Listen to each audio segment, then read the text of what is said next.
Hello and welcome to Empowered Voices, stories from the Arc of Greater Boone County. I'm Pam Furbark. I'm the executive director here at the Arc of Greater Boone County, and I'm here to do our newest episode of our podcast. And today I'm going to divert a little bit away from the Arc of Greater Boone County and talk about some of the amazing, actually I'm going to talk about one of the amazing partnerships that we've had with our community on volunteers in the work. And that's specifically mentioning an Eagle Scout project that happened just this past weekend on March 14th, where Boy Scout Pack 359 came and supported one of their fellow scouts in conducting his Eagle project, which was just an amazing experience. I had the pleasure of spending the whole day with the boys and their pack leaders and really had a great time seeing how all of this project came together. So I'll back up a little bit. A couple months ago, one of the scouts reached out to me and shared that he was looking to do his Eagle project. And we scheduled a time to come to the office and meet. And he asked me initially what projects I had in mind that he could participate in. And I rattled off a couple. And I was thinking more inside projects because it was going to be March when he had to have it done so he could have it done before his 18th birthday.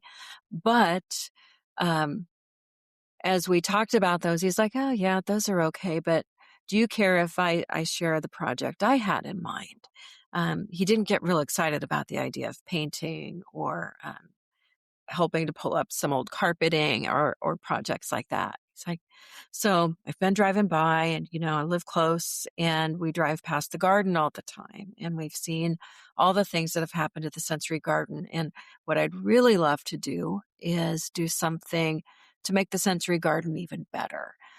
There's some fabulous roots in this project that came to life last year through the 180 in Color project that we did. But obviously, anytime there's a garden, things are always evolving and changing, and you find those little things that didn't fit necessarily. So sat back and gave him a chance to tell me what he was thinking about in this project. He said, I know, and his response was, I know the paths are built to be accessible, and I have some ideas of how to make those better because the gravel is kind of loose in the paths and it isn't necessarily the greatest for wheelchairs. And I'd like to get some better stone in there, pack that in so that it can be a little more accessible.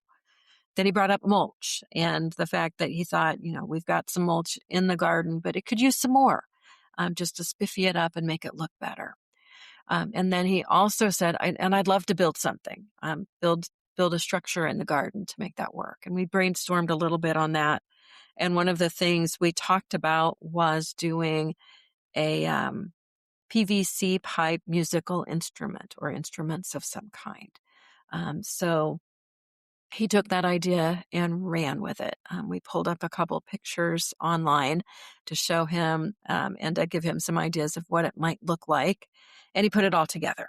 So we scheduled a tentative date and kind of talked through some things. We talked through the budget and what we were looking to be that we could spend as an organization, and also gave him an idea of if there were funds he needed to fundraise to help get this project done. So we settled on the 14th as the date. And about a week and a half ago, we met up and went over to Menards and picked up some of the supplies that were going to make the musical instruments a reality.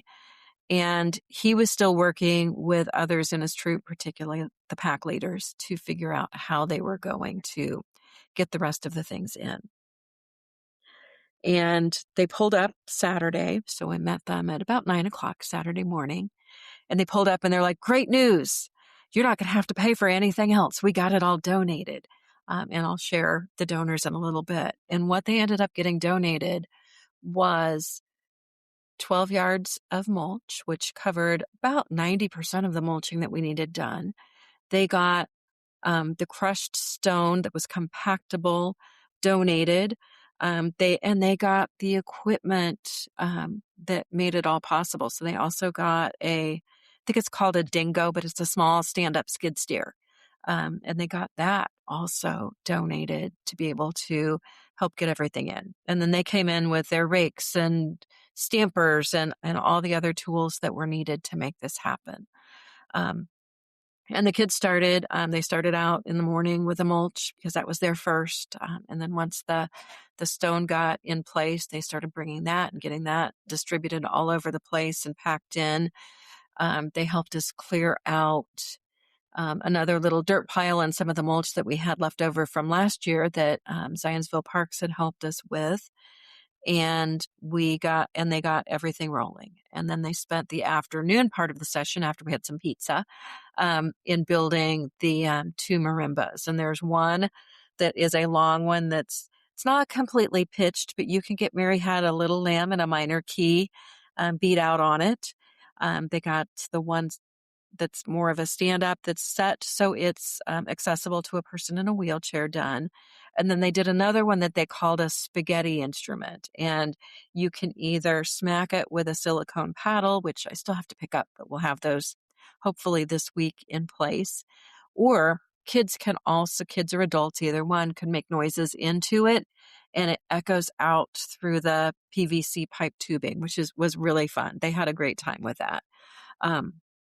But the boys were there basically 8 hours and worked the whole time and got all these things done and figured out on their own how they were going to build these two instruments. It was, like I said, it was just really fun watching them problem solve and assign and reassign tasks and plan and replan and also watch their troop leaders step back and let the youth figure out how they were going to make this all happen.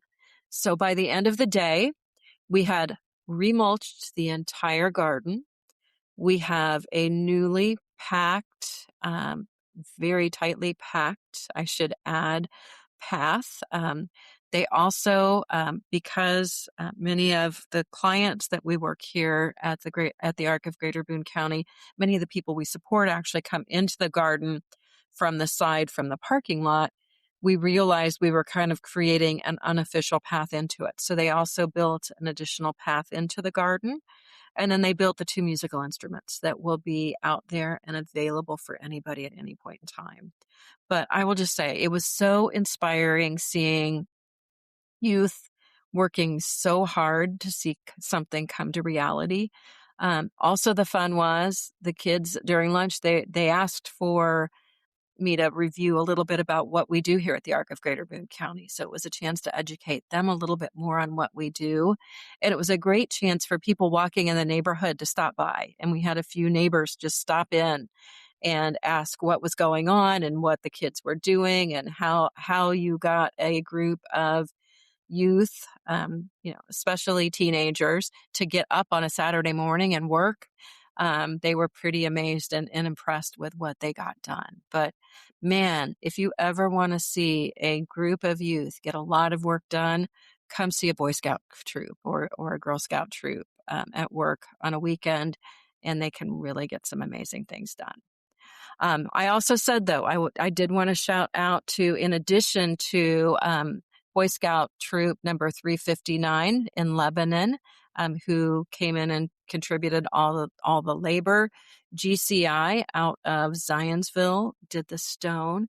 Green Cycle helped out with the mulch, and Sunbelt Rentals helped out with the skid steer. So we could not have gotten as much done as well without that additional support that they were able to pull together to help out this project. And we're really excited to be able to see our scout, who hopefully I might be able to try to convince to join us a little bit later, or we'll be able to publicly share who it was once he hits 18 and has his Eagle recognition finalized as well. But it was really cool to be able to see them pull all that together and get that all done for the sake of doing some community service. So thank you for joining me today. Again, this is Empowered Voices, Stories from the Arc of Greater Boone County.